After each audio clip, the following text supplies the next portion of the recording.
Alright everyone, welcome to Is It My Turn Yet Talks, and today I am with Corey from his YouTube channel TrulyEvilBob. Corey, tell us a little bit about your channel. Well, thanks, Matt. Thanks for having me on the show. I love your channel. And TrulyEvilBob is a channel about gaming kind of like yours. We do classic role-playing games. We have a Batman show. We have a Ravenloft show that's been going on for a while now. We do Let's Play videos where we play role-playing game-themed video games. And we have some cartoons on there, too. So lots to look at. I suggest everybody go check it out. Yeah, tell me a bit about your Ravenloft game, actually. Well, we are doing The Evil Eye. Right now, it's a classic second edition adventure. We have 3 players, and they've all gone insane from attacking a ghost. Wow. They've been cursed, and now one of them sees everything like she's in the land of the dead. Okay. One of them is schizophrenic and changes personalities often. That's very nice. Yeah, and the other one is clinically depressed. Oh, that's not so nice. Has to make a 50% roll every time something happens to see if he actually cares. Wow. Oh, that's the depression thing. That's it's kind of odd. Yeah. But second edition, that's pretty Thaco, man. rough, man. Thaco second edition? I thought Thaco was OD&D, like original D&D. Thaco was original Dungeons & Dragons, Advanced Dungeons & Dragons, and Advanced Dungeons & Dragons second edition. All had Thaco. Cool. And if your viewers don't know what Thaco is, it stands for 2-hit armor class 0. Yeah. And what you would do is, as you would level up, your Thaco would go down. And armor class works in reverse. The lower your armor class, the better it is. So if you have an armor class of 0, that's wonderful. So you'd roll a d20, and you'd add your bonus to whatever you rolled. And if let's say your Thaco is 17, then to hit a 0 armor class, you need a 17. So if you have if you rolled a 17, congratulations, hit an armor class of 0. If you rolled a 15, you hit an armor class of 2. If you Yeah. And the math would go backwards like that, which is it's hard to get used to. 3rd edition really solved that problem. But it's, a lot of people do like Thaco, though. Like, there are a good solid chunk that wish Thaco would come back. But I have not met these people. Really? I No. meet them all the time. Maybe it's just Wyoming people are like that. I don't know. So your Ravenloft game, you have all beginners. Yes, every single one of them have really never played role-playing games before. So how would you suggest to other people that are newbies, how would they get into gaming, and any tips you might have for them? Well, to get into gaming, really, I would try a game that's as simple as possible in concept. Like, if you want to start somebody out with Numenera or, like, Traveler, GURPS, Oh God, Ritz, Traveler.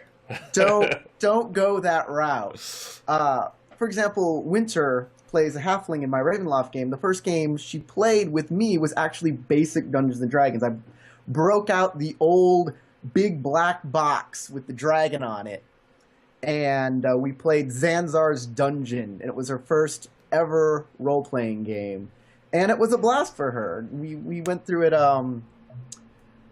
step by step. There was actually 2 newbies in that game, and it worked out rather well because the rules were just, anything she didn't know, we just kind of breezed past, and we cared more about the role play than we did about what you could actually do. Yeah.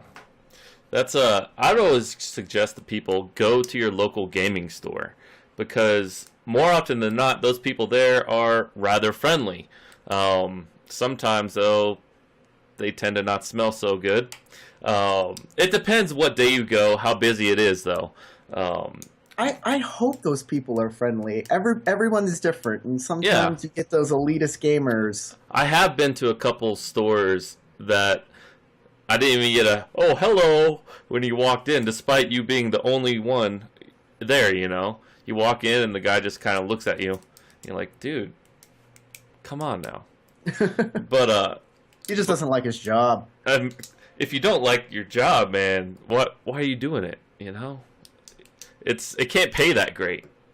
If There are a lot of scummy jobs that people just slog through just because they feel that they got to. And it's hard to get out of it, especially in America today. Oh goodness. Back on topic though. I could go way into that, but check out my vlog. I talk about politics and all sorts of different ideas. That's on my channel too. It has nothing to do with gaming, but it's wonderful. To get back for tips for beginners, I would say that if you don't have anyone to DM, just do it. Seriously, just read the rule book. There are free options online. In fact, with D&D 5th edition, they have the free basic rules out there on the Wizards code. Yes. Yeah. It's up there. Basic rules create like 4 basic classes with the 4 basic races. That has how combat works. Everything you need. You don't need a pre-made module. Just say, hey, I wonder if this setting would be cool. And be the first person to grab your group of friends and run it. That is the best way to learn. That is a lesson learned that they got from 4th edition. Like, the much maligned 4th edition. Can I say, I actually enjoyed 4th edition a little bit. You're dead to me. I get hate for it all the time, but I liked 4th edition. I'll go into that reason later, but continue your point. Okay. So, 4th edition, not a lot of people liked it, and it's one of the reasons Pathfinder became popular. But there was a lot of lessons that they learned from it, and the first was how to get new gamers to come into play. Like, they would have, at my local game shop, encounters that they would run every week, and they'd bring new people in. They could just sit down, run through one encounter. It was easy, and it gave people a grasp of what role-playing game is and brought it to the masses. And they're trying to do the same thing with 5th edition, and it works. It's good. It's succeeding, actually, yeah. Yes. I actually have a video coming out maybe later today, if this video gets posted on the day that I'm recording this, but that talks about Pathfinder versus 5th edition and how 5th edition has gained a lot of traction. It's on Roll20, in October, Pathfinder was 26 point whatever percent of the games played, and 5th edition was 12%. Now it's 23% of the games on Roll20 are Pathfinder, and 20% are 5th edition alone. And that's a huge leap to make. It's just more people are finding out about it and playing it, and 5th edition really is a great edition. Maybe 4th edition was a mistake that needed to be made for I think a it big was. company like Hasbro. You see a lot of things from 4th edition in 5th edition, though. Like the way the monsters are laid out. They have similar powers. Now, they don't call them powers per se. They call them traits. So it's a little bit different. And they have legendary actions. But they kind of run similar to 4th edition, except the backstory on a lot of monsters is so much better. Like 4th edition just really I will admit fucked that up monsters. I've only played 5th edition once, and I haven't looked at the monster manual yet. But I'm excited to see what they did with one of the most messed up monsters that I love, the Gibbering Mouther. Oh, Gibbering Mouther? I love that thing. Okay. Explain this creature. So, a Gibbering Mouther first appears as just a lumpy bump in a room that should be. It kind of looks like the floor. But if you disturb it, or if it sees you, thousands of eyes and mouths will open up and start babbling incessantly. And you have to save versus insanity. If you do not save versus insanity, you go insane. Yes, that's the thing right there. Oh my goodness. Then it does more than that. It gets more insane. It will heat up and warp the floor underneath it, causing it to sink in, and you cannot stand upright unless you make good reflex saves. If you fall down, it will smash on top of you and start biting with all of its mouths. That's not where the insanity ends. I'm going to keep going. All right, go. So, then its spittle, its saliva, while in contact with the air, ignites. So while it is devouring you with thousands of mouths, a firework display is going off over your head as if to celebrate your own demise. Yeah, and it can blind you. They have that in 5th edition. Yes! It's pretty cool. Yes! They have apparent ground, gibbering, and blinding spittle. So, no one knows where this creature comes from. Like, there have been... I've read some dungeon magazines about this thing. I've studied this creature because it fascinates me. So, the best somebody can give me is, well, in 4th edition, they said it comes from outside even the outer planes. It's from beyond the beyond. Yeah, it's like where mind flayers come from and all that, and beholders. Exactly. Yeah. Exactly. It's where things just don't make sense. We made something that doesn't make sense. Let's put it out there. It's out there now. It is.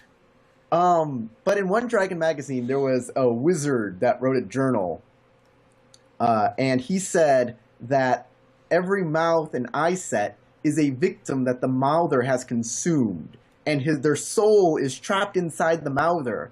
And when it wakes up, your soul, if you are trapped within it, awakens, and you've been driven mad and start babbling incessantly about your life or, you know, your past loves or whatever. Sing a song if you're a bard soul, you know? Which is spooky. It's scary. It is. It's a very creepy monster, and maybe eventually I'll get to that monster, and I don't know what I'll do for my Know Your Monster series there. It's wonderful. Like, I always have this hard time figuring out little skits to do. Do you have a favorite monster? I have a couple favorite monsters. Like, I like classic monsters. Like, the Mind Flayer is like one of my all-time favorite monsters, and the Beholder. The Beholder, I think, is just... There's so many different flavors of them. Yeah, they are just so crazy, and they just have so much flavor to them, you know? The entry in the monster manual for the Beholder is like 2.5 pages long or something like that, because it has lair actions, it's a legendary creature, has all this stuff, and a Beholder is one of my all-time favorites. I love to throw any type of Beholder I can at a party. You like watching Futurama? I do. I love Futurama. There was that episode where they're sneaking past the Beholder, and they wake him up on purpose, and all his eyes go crazy and start shooting laser beams everywhere. So, what about your favorite DMing moments? What do you have there? Okay, so everybody likes to say, give players enough rope and they'll hang themselves with it, right? That's so true. This happens quite a bit. I ran a Star Wars Saga game, and all my friends were like, hey, your work is slowing down, right? You have to run Star Wars for us then because you have more time. And I'm like, okay, fine. What do y'all want to play? Everybody decided to play Jawas. Oh, God. So it was an all-Jawa Star Wars game. And I was like, okay, I can deal with this. This is going to be fun. It became one of my best games I ever ran. And what happened was these Jawas were hired by a smuggler to go, I think it was a bounty hunter, to go into Gradula the Hutt's palace and steal a prototype weapon from the armory. The reason he wanted Jawas to do this is because there's an Ugnaught service entrance. Gradula the Hutt has Ugnaughts that she uses to repair all her machines and stuff. Okay. So he's like, y'all are small enough, y'all can get right in, no one's going to notice you. Go in, get this prototype scope, and get out, and I will pay you. And they're like, great, awesome, we can do this. So they go into the armory, they sneak on in there, no problem, hack the security device, and they open up the armory, and there's guns and grenades and all of this stuff. So they're like, score! Let's start loading up. So they get everything that they can hold and the prototype scope, and they get out of there. They deliver their scope, they get their money, they go back to their sandcrawler. The sandcrawler has been decimated. Gerdula checked her security cameras, noticed that the Jawas stole stuff from her, and you know what? which you wouldn't have noticed if they just took the scope. But because they took so much, of course people noticed it went missing. They checked the tapes, they noticed it was the Jawas, she got her revenge, and the Jawa leaders exiled them from their tribe. Well, that's a great beginning to a role-playing game, you've got to admit. Now they're free to have adventures. That's pretty cool. I've never played the Star Wars sagas, actually. Is that the one with the dice pool? Is it a dice pool system or a D20? Okay, there's 3 or 4 different Star Wars games. I've played them all since first edition West End. West End version was the first one. It had a dice pool of D6s. Okay. And it was fun. A lot of people still play it today. They think it's the best version of the game. Then Wizards of the Coast got the license for Star Wars. Mm-hmm. And they came out with a version that was a D20 version. And it was a lot like 3rd edition. And it didn't do so well. It had a lot of problems with it until they came out with their 3rd version of it called Saga Edition. And Saga Edition is basically a D20, but it's... I don't know really how to describe it. It's got talents and talent trees. So, like, 2 different Jedis can go in 2 very different places. Okay. Where in the previous versions, you were just on one class path. Yeah, a very linear... So, yeah, they really diversified it so every character can come into his own as their own thing. Of course, then you have that problem that role-playing games get where there's too many superpowers. Mm-hmm. And the creep comes in when that kind of thing happens, you know? Yeah. You know what the creep is? The power creep? The power creep, yep. Exactly. Yeah, it's never fun when that happens. So, but Saga is really good. The power creep is pretty low in it. The Pathfinder has a lot of power creep. Oh, Pathfinder. Oh God, terrible with that. Jeez, So I played Pathfinder Society for almost 2 years. Mm-hmm. And when there were too many books that came out for it, I had to drop it because there's too many superpowers. It's convoluted. It's convoluted as hell. I can't keep up after that. And I actually go in that video I'm going to post later, so I'm not going to really talk much about it in this video. Back to favorite DMing moments. So yes. So anything happen after they get back to the Sand Crawler? Anything like that? Or what do you mean? They found their Sand Crawler destroyed. Anything else happen right after that, or is that like? Oh, they felt really bad about that. Decided never to overextend themselves again, and went to the dog. Always check for security cameras. And bet all their money away on pod racing. Wow! Oh God. See, I think I have about. But they did trade for an ancient map that led them to a abandoned shipyard. Oh, there you go. Yeah, they were the first. They thought they were the first ones there, but there was a group of squibs there that had already claimed the junkyard for salvage, and they had to fight squibs. That always happens. You know, you think you're the first one there. Squibs. It's one of those great cliches. It's a cliche for a reason, you know. Finding some lost treasure, but some other party has found it before you, you know. Cliches are there for a reason, though. I really, truly believe that. What I thought was great, though, is I did a little switch up on them. Mm-hmm. So the squibs were actually working for the Galactic Republic at the time. And so when they had to fall back and get some real power behind them so they could go do the salvaging, the people who supported them were the Separatists. So they started working for the Separatists against the Galactic Republic. Wow. It was hilarious. Wow. They weren't bad guys. In the end, they thwarted the Separatists from doing terrible things. That's great. But so they were good Separatists. Yes. What about your favorite player moment? Or are you mainly a GM? I thought maybe you were talking about a player. What a player did. No. Like your favorite player moment. As a player. You know, early on when I was a kid, I was a very annoying kid. And give me a second. My dog is barking out there. Oh, God. Gotta All cut this right. part. Can you Let's hear it wrap on the up. mic? Yeah, it's fine. It's okay. Are you sure? Okay. Yeah. So let me start again. All right. So very early on when I was gaming, when I was a kid, I was a very annoying kid, and I used to go to this game shop called the Comic Storm, and I still have a lot of friends from back in those days. But some people, they didn't like me, appreciate me. Well, why And not? there was this one assholes? gamer. There was this one gamer, and every time I made a character, he would try and find a way to kill it. What? It's terrible. And I'm a kid, and he's like 30. So What an asshole. I know. He was like I said, there are these people out there that are like that. Yeah. So Don't become the one of game them. master at the time decided I'm not gonna let this slide anymore. And he said, I'm gonna give you any one real superpower that you want. And I had this gag at the time, I don't know where it came from, but I wanted a cobalt bomb. So I made a kobold that could explode. Wow. And so he put the caveat on it that he had like an aura that would surround him, and if he concentrated, it would explode outwards. And that was like his one superpower.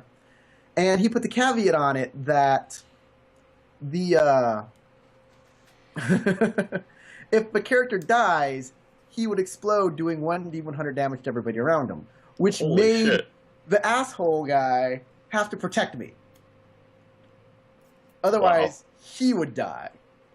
Wow. And that's how he solved that problem. And from then on, the game went on smoothly. That's everybody a had good fun. that's a good GM right there, you know. Yeah. And the character kind of became iconic for a while. Yeah. it was a mess. I think my favorite player moment comes from 4th edition, as much as you hate it. All right. Now, this was before we really knew a lot of the rules, per se. Maybe this rule got added in later. But basically, there's this group of Dragonborn that were floating down this river in a boat. And they had some, I think, his orb, alright? Turns out the orb is like some magical, has an elf person inside of it, you know, some all-powerful elf person. But that's something else. And we're like, man, how are we going to get there? And the wizard is just like, I got it. I can cast celestial steeds that can fly if I crit, you know? And we're like, oh, like hovering 5% around him, chance. you know? And he's like rolling, fucking crits it, you know? It gives him like a 30-something to his Arcana check, and flying steeds, alright? And so we all get on these flying steeds, and we fly up like 150, 200 feet, which you're not supposed to do that, apparently. That's the rule part. But, whatever. And it's a full moon, and the Dragonborns roll their perception check, and they look up, and they just see, like, 6 or 5 celestial steeds coming down at them in a V formation, and we just knock all the oars off the boats as we, like, swoop by. And then I have this teleporting sword that allows me to teleport, and I teleport on the ship, and Just for good measure. Yeah, Yeah. yeah. I teleport on the ship. I hit a Dragonborn, and he flies off the ship. And then the wizard has this one special ability where he can teleport and then teleport enemies off, like around his space or something like that. So he teleports in and then teleports all the other Dragonborn off the ship, and the ship keeps on going, and they're all drowning in the water as we fly off. And it was just a very dramatic, cinema-like experience, you know? Yeah. But of course later there ends up being a black dragon that takes the orb from us anyways, right after that, so it doesn't really matter. But yeah, I think that's probably my favorite player moment. That sounds like a great scene, except for the fact, why did you cut off all the oars if you were just going to teleport on the boat and kill them all? I don't know. It was fun. It sounded like a good idea at the time. It had a sail as well, you know. It's not like the oars were our only source of transportation. They weren't using the oars either. They're kind of in the boat. We just cut them off anyways, just in case they were like, double time, row, you know, and get away from us. So that's what that is all about. Oh man. Now let's go down to like DM's choice. Like, what's your favorite system? What are you currently running, etc., and so forth. I don't have a favorite system. Everything, there are systems I really, really love. I love the new Star Wars Fantasy Flight stuff. Mm-hmm. I think that's wonderful as a system. Fantasy Flight puts out some good stuff. Yes. I really enjoy the roll and keep system from AEG for 7th Sea and Legend of the Five Rings, created by, I think, John Wick, like a legendary game creator in my book. I gamed with him actually. John Wick. I did a live action 7th Sea game where John Wick played, and I was a character in that game. It was a blast, and he gave you the correct pronunciation of Vestamin John Haran. I don't know. How do you pronounce that? I have no idea. I've forgotten. He told me, and I forgot. Vestamin John Haran. I think that's it. Wow. That's what I'm going with. All right. So you're currently running Ravenloft still, right? Or is that ended? Well, the Evil Eye game that's on my channel right now, there's maybe 1 or 2 episodes left for me to publish onto the website. I haven't. We've already started to move on. I have a new player named Rose, and she's excellent.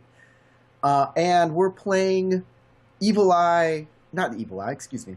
We're playing Ravenloft, continuing those characters, and we're playing the Monty Cook adventure, Vecna Reborn. Okay. I haven't heard of those. Where Vecna, you know who Vecna is, right? I do know who Vecna is. Vecna has been pulled into Ravenloft and has a shard domain within it. And Vecna is working really hard to break free of the chains of Ravenloft. And Ravenloft has pulled in these adventurers to stop Vecna from doing that. Wow. And the plan is... Well, I don't know if I should say what the plan is that Vecna. Yeah. Don't say. Oh, that's a spoiler. That's a spoiler. You can't give away everything. Watch the show. It's there you go. Up in the next month. See, I personally right now I love 5th edition. That is probably my favorite system at the moment. I did do a Monday Night Gaming series where I tried various different systems. Such as Firefly, the new one, not Serenity with the Cortex. This is Firefly, the RPG with Cortex Plus. Okay. And it's kind of a dice pooling game. I really enjoyed it. It's on my channel. You guys can go check it out. Did that. Kobolds Ate My Baby. It's a fun kind of tabletop game to play. It's a great game. Yeah, it is great. I kind of did stuff like that, and I really had a lot of fun with that. I'm sure annotations are going to be like flying up everywhere. I think I'm just going to put everything in the description. And of course, I'm currently running Horde of the Dragon Queen. It's not as bad as people might say. A lot of people are like, oh man, there's not enough in there. Which, if you're comparing to past modules, that's correct. There is not enough in there. But I think they're doing something really right with 5th edition's modules, at least the one that they put out in Horde of the Dragon Queen. It's kind of like a canvas with the broad strokes filled out, and it's left for the DM to fill out those finer little fill in everything, the fine strokes there. And I just love it because it encourages people to open up their imaginations and adds kind of homebrew stuff in the campaign as well. But if you don't have the time, or if you're a very new DM, it's probably not the best module to run. Which brings me to homebrew versus pre-mades. What do you prefer? As for adventures, like yes. making your own or running something out of a box, I prefer... It's hard to say. Okay, I actually prefer running the stuff that I write myself, because I have more of an understanding of the concepts that I want to present to the players. The NPCs feel more real because they come from me. But I like playing stuff out of the box too, because it's easy to do. And that's why I do it on my show, is because I just need to prepare what's in the module. I don't have to take those extra steps. Like when I prepare homebrew, it takes me a couple weeks to come up with everything just the way I want it, and think about what the players are going to do, and if they go off the rails, what do you do then? But with a module, I can just one day of reading it, and it's in, and I'm good. I'm ready to go. Yeah, I'd have to agree with you. I do enjoy homebrew, and I do enjoy pre-mades, but given my choice, I'd probably run a homebrew if I had enough time. But the great thing about a lot of pre-mades is you can just add stuff from your homebrews in there, you know? Create a side character art. Not art, jeez. And kind of really flesh out your players' backgrounds, you know? Like in Rise of the Runelords that I ran, it's a huge adventure path. That I stopped running eventually because Pathfinder just bogged down, man. Like around 9th or 10th level or so. Yeah, you hit a really level. Bogs down. Once you hit a certain level, the game becomes unplayable. Yeah, I mean, there's certain people that love that, and I am not one of those people, and I will not DM one of those games. I'm sorry. The only way Rise of the Runelords ever makes it back on my channel is if I adapt it for 5th edition. Oh God, I can't remember where I was. You were talking about putting stuff into... Oh, yes. And, like, that's why I did Rise of the Runelords. You know, everyone had their little character arc. You know, Quadrille found his father, and a band of orcs were around in the end of the 3rd book. They're not there originally in Rise of the Runelords. That's completely homebrew. The same thing with Tangle. The NPC that Tangle, or Jessa's character, interacts with, if you don't know what I'm talking about, people, just go watch my videos. You'll figure it out. In the description below. Click all the links. Yeah. There's going to be like 100 links down there. People are like, I don't know what to do. Click them until your finger bleeds. Yeah. You know, but his actions and her story arc was completely kind of homebrewish. You know, stuff that's not even anywhere in the book. And that's what I really like about pre-mades, is that you can do that. You know, you can keep the consistency of a pre-made module, but add your own flair to it. So I think they're about even, really, on running. So what's your favorite module you've ever run? Oh man, that I've run? Yeah, that you've run, or maybe that you played in, that you just thought was very good. See, I go back to my 4th edition. I really enjoyed, although it became pretty much homebrew at the very end of it, that oh God, I can't even remember the name of it. Like the Thunderspire Mountain area, RGM at the time did a really great job at kind of playing like 60 pre-made and 40% his own flair to kind of really spruce it up, and it was just really exciting. Other than that, I would say I'm really digging this Horde of the Dragon Queen right now. It's pretty exciting, especially for being at such a low level right now, that the more I read into it, the better it seems to get. So the jury's still out on that one. What about you? Any so there's favorite an old module? West End Star Wars module. It was one of the first Star Wars games I ever played. 1st edition, where you ran through the Death Star, running and gunning your way... through a Star Destroyer. Sorry, not the Death Star. Wow. Through a Star Destroyer. That's pretty crazy. And the Admiral is mocking you the entire way, the captain of the ship. Through every corridor you go through, there's like a cutscene, and you get to like hear what's going on with the captain and what they're doing to stop you as you're going through the Star Destroyer and trying to escape it. It was a really fun game. For the life of me, I can't remember what it's called now.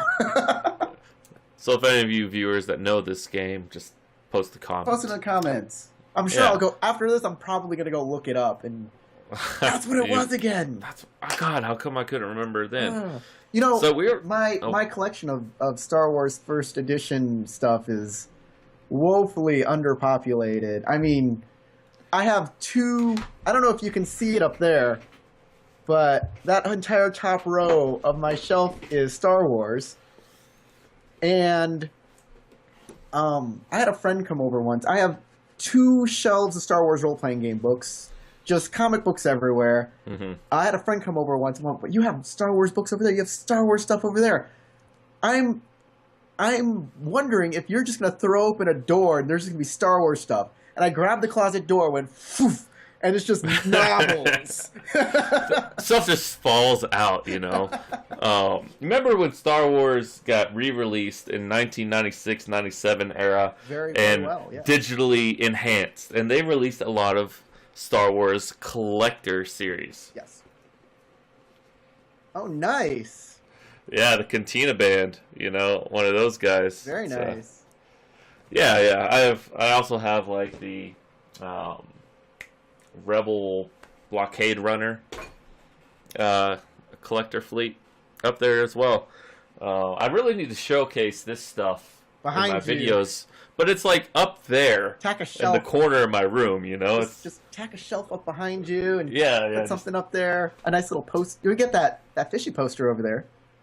Oh yeah. There's a. I was going to get some really, really just nerdy, really bad posters. That one that said "Run DND," like the Run DMC cover, you know. And I was like, oh man, how awesome would that be if I put it like right there? And then I was like, oh wait, no, that's might be too much. I may still do that. Like halflings with gold chains. Yeah. And then there's another one with a D20 wearing or stun shades that says "Let a play." It's just like terrible, like the worst. I'd critically hit that. Oh yeah, stuff like that. So we were talking about Pathfinders, and kind of like the power creep. The power creep. Well, the biggest example that I saw about power creep is, like, this was very early on in Pathfinder. The Pathfinder book came out, and then they came out with the advanced book, and instantly in it, there was ninja. Yeah, ninja. And it totally took out the entire reason to play a rogue. Mm-hmm. Rogues just didn't, like, everything a ninja could do, a rogue could do, and it could do more stuff. Yeah, it's just, that's the problem with Pathfinder. It's just so convoluted, and it makes other classes obsolete in its features. And I really hope D&D 5th edition doesn't do that. I don't think they will. I think they're kind of going for the opposite of what Pathfinder is doing, you know. Although I will, to Pathfinder's credit, they do release, Paizo does release a fair amount of modules and pre-made adventures that are rather good. They do. That is a plus that they're really hitting on. They're rolling critical. I was in Pathfinder Society for 2 years for a reason. Yeah. The adventures were nice. I played Pathfinder for a while too. It was fun. I'm not gonna lie. It got convoluted. But in that essence, power gamers versus the rest. What do you think about number crunching versus role playing? I gotta tell you, I am firmly on the side of dramatic role players. I am a drama whore. I love getting into who my character is rather than what the numbers say on the character sheet. Mm-hmm. You know, I don't care if my strength or intelligence is over 9,000. I care, you know, what connection my character has to another character and what political favors I can get out of this king or this courtesan. And it's pretty much a huge reason why I love Legend of the Five Rings and 7th Sea, because it's big on that kind of type of role play. Yeah, and I don't mind power gamers so much as long as they know how to role play. Oh yeah. You know, if you make min-max a character all to hell and you look 15 levels ahead and you're like, at 4th level, I need this magic item, so 2 levels later I can do this. That's fine. It may get a little bit tedious and stressful, but as long as you role play, I'm okay with it, you know? And as long as you're not outclassing all the other PCs, all the other players at the table, then I'm fine. You can outclass my NPCs all you want. I don't care. But the second you outclass, like, for 3 or 4 battles consistently against another player, that's when it becomes a problem to me. There's a problem in that already when they're already outclassing the other players, and the game master feels like, well, I got to make these encounters harder, right? Yeah. And then he makes the encounters harder, and the lower tiered players start like dropping off. They can't do anything. Yep. They're constantly hitting the floor unconscious, and generally power gaming can make the game unfun for everybody. Yeah. Just by existing, just by being. There's an example of this in the last book, towards the end of book 3 of Rise of the Rune Lords on my channel. We had this kid named Alex. Now, Alex, if you're watching this, you're an awesome guy, but god damn it, you were a power gamer. And I had someone comment recently saying, I've noticed that you've really tried to hurt the players, in your encounters. And it's not that I want to hurt the players, it's that this one person is so outrageously powerful that I can never even hit him, And I'll beef up my monsters so they can, because this person has never been taken down once at all from level 1 to level like 11 or something like that. Not even once. And I would make my monsters, I got sucked into that game, of making my monsters more powerful. And it can happen to even the best of GMs, everyone. And the rest of the party will suffer. And that's just the fact. And towards the last 2 or 3 sessions, you can really tell in my videos that I just lost the fun of Pathfinder right there. Like, I was like, alright, I can't. I was very apathetic. Didn't care anything at all about running the adventure. I just wanted to finish book 3 and then lay it to rest. Although it did take me about a month or 2 after I ended it to figure that out for myself. But yeah, it can really ruin it. I completely agree. So it's part of the game sometimes, I don't know how to stop that kind of thing, because it can happen in any game except for the storytelling games, except for stuff like Fiasco or it can happen in all the games except like dice pulling games, like Vampire the Masquerade's a storytelling game. I don't think power gamers really exist all that much in that aspect. Really? Oh, yeah. How the hell can they exist? I played in the Camarilla, the Mind's Eye Theater fan club for 5 years. I did that live action role playing vampire, and everybody had a plan on how to become the most badass, unkillable character you can imagine. There was in the beginning of that in my town, when it first started out, vampires and werewolves, the 2 settings were crammed into one, because there was just one game and you could just play a vampire or a werewolf. Yeah. So everybody who was a power gamer, of course, played a werewolf, because they outclassed the vampires in any situation. Oh yeah, werewolves are fucking crazy in that system. So yeah, it exists. When I played in Vampire later on, when the werewolves were taken out and got their own setting, which was much better, I would play consistently Bruja, because they were the toughest. I always did Gangrel. I love Gangrels, man. They were always... They had something going for them. They had something going for them. And the first thing I'd do as a Bruja is make friends with the Gangrel and have them teach me Frozen. So I could have Passance and aggravated claw damage. Yeah, that's what If I couldn't do that, if that wasn't possible, what I would do was I would carry around baseball bats. And with Passance, the first hit would break your weapon. But if you break a baseball bat, what do you have? A stake. Just a stake, yeah. A stake, and then I'd stake you in the heart. And then I'd pull out another baseball bat. I would carry around like a golf bag of baseball bats. Wow. Just in the game. And I had a real bag of baseball bats I would carry around, because it's live action. And people were like, don't mess with him, he's got the baseball bats. He's got the baseball bats, everyone. Oh, man. All right, I think that about wraps up this little talk, except for one other thing. What other YouTubers are there to check out that have this similar dynamic, RPG games, tabletop RPGs, stuff like that? I haven't been around all that long doing this. I know there are some shows that talk about role-playing games. Like, I know that Saving Throw is out there, and they do kind of comedic sketches explaining rules. They're doing Pathfinder right now, and they're kitschy and fun. And if you're a beginning player, if you don't know all that much about role-playing, they're a great way to understand the game. And, of course, there's Bill Cavalier, the Dungeon Bastard. Yeah. Yeah, I met him at Gen Con once, and he's he's a funny guy. He's very talented. I would like to say Hammond No P. He's a new YouTuber, kind of like you. Very opinionated.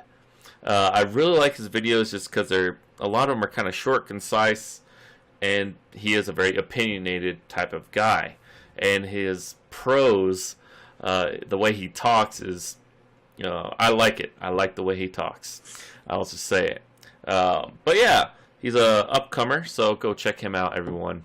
But other than that, I think that's going to be all, everyone. Well, thank you for having me. This has been a lot of fun. Yeah, it has been fun. We'll have to do this again soon. And that's Corey. His channel is TrulyEvilBob, if you haven't figured that out yet. So be sure to go over there, give him a like, subscribe, comment, all that good stuff if you think he's worthy of it. And I will see everyone next time.